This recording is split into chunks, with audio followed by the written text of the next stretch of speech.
बंधुवर जय श्री कृष्णा। आज मैं आपको श्रीमद् भागवत गीता के दूसरे अध्याय का महात्म्य सुनाऊंगी। बोलिए श्री कृष्ण भगवान की जय। श्री भगवान कहते हैं, लक्ष्मी, प्रथम अध्याय के महात्म्य का उत्तम उपाख्यान मैंने तुम्हें सुना दिया। अब अन्य अध्यायों के महात्म्य श्रवण करो। दक्षिण दिशा में वेदता ब्राह्मणों के पुरंदरपुर नामक नगर में श्रीमान देव शर्मा नामक एक विद्वान ब्राह्मण रहते थे। वे अतिथियों के पूजक, स्वाध्यायशील, वेद शास्त्रों के विशेषज्ञ, यज्ञों का अनुष्ठान करने वाले और तपस्वियों के सदा ही प्रिय थे।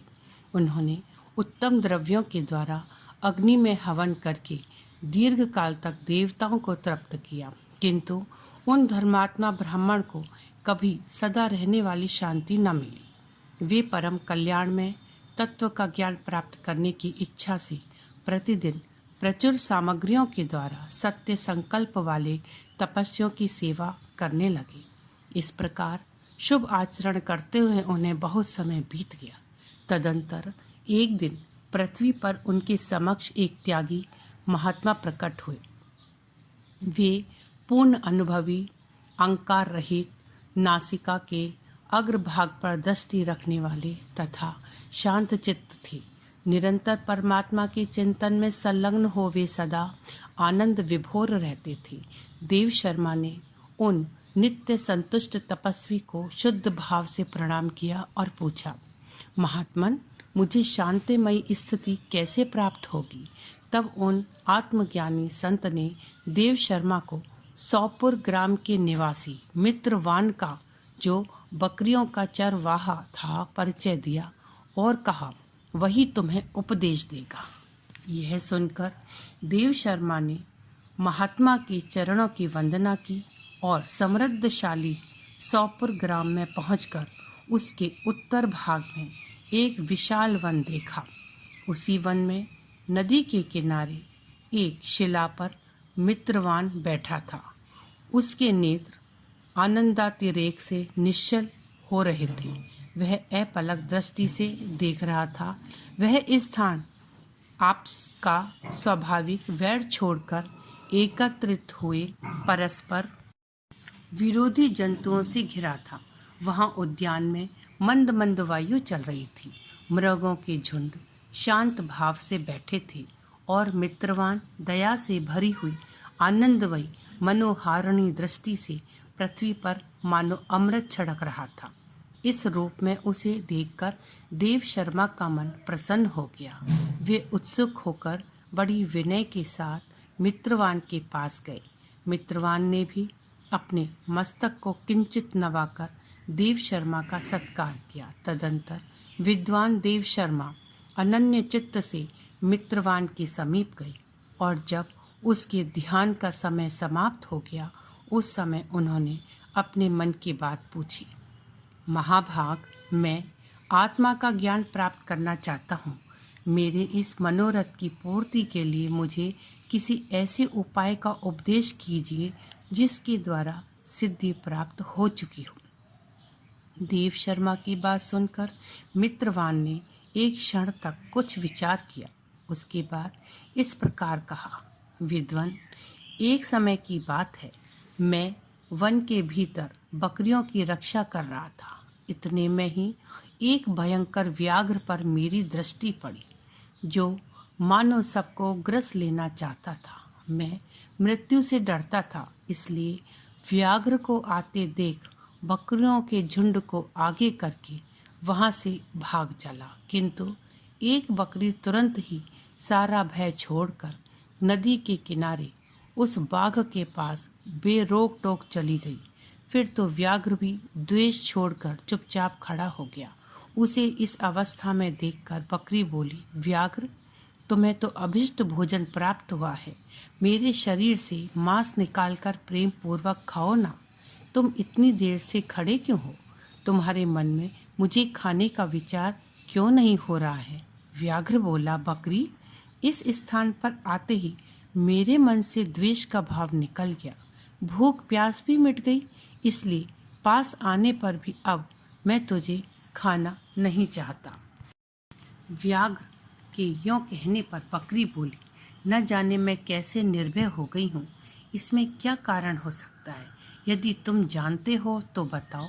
यह सुनकर व्याघ्र ने कहा, मैं भी नहीं जानता।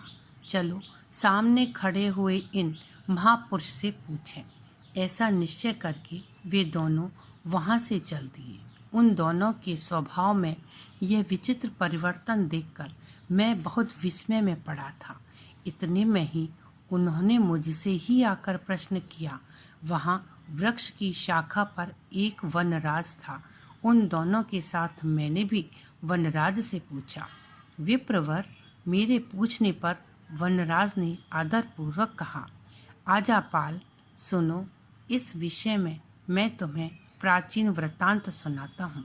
यह सामने वन के भीतर जो बहुत बड़ा मंदिर है, उसकी ओर देखो। इसमें ब्रह्म जी का स्थापित किया हुआ एक शिवलिंग है।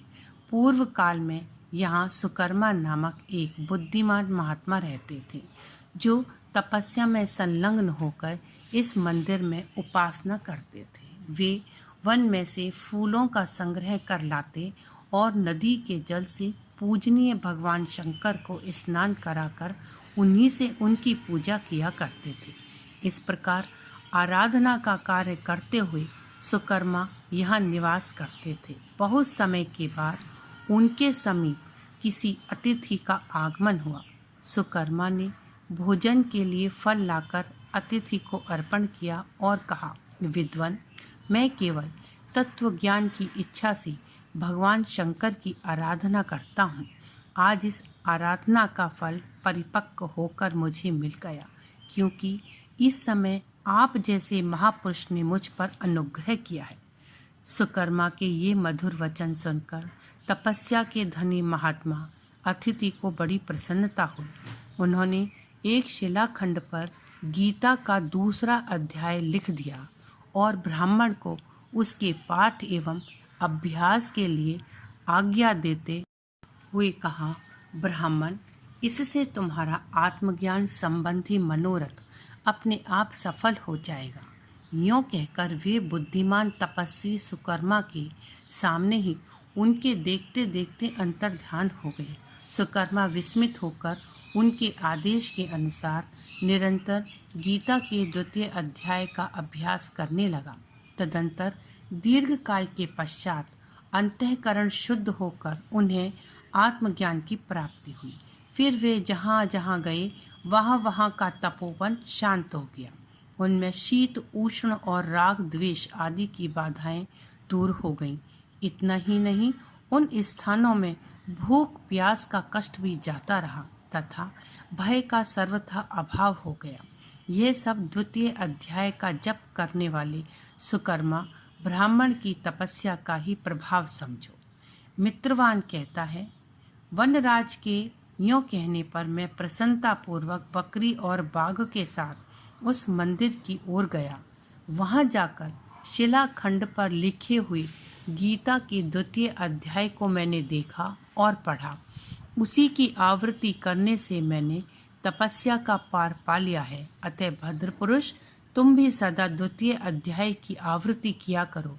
ऐसा करने पर मुक्ति तुमसे दूर नहीं रहेगी। श्री भगवान कहते हैं, प्रिय मित्रवान के इस प्रकार आदेश देने पर देव शर्मा ने उसका पूजन किया और उसे प्रणाम करके पुरंदर की राह ली। वहाँ किसी देवालय में पूर्वोक्त आत्मज्ञानी महात्मा को पाकर उन्होंने यह सारा वृत्तांत निवेदन किया और सबसे पहले उन्हीं से द्वितीय अध्याय को पढ़ा।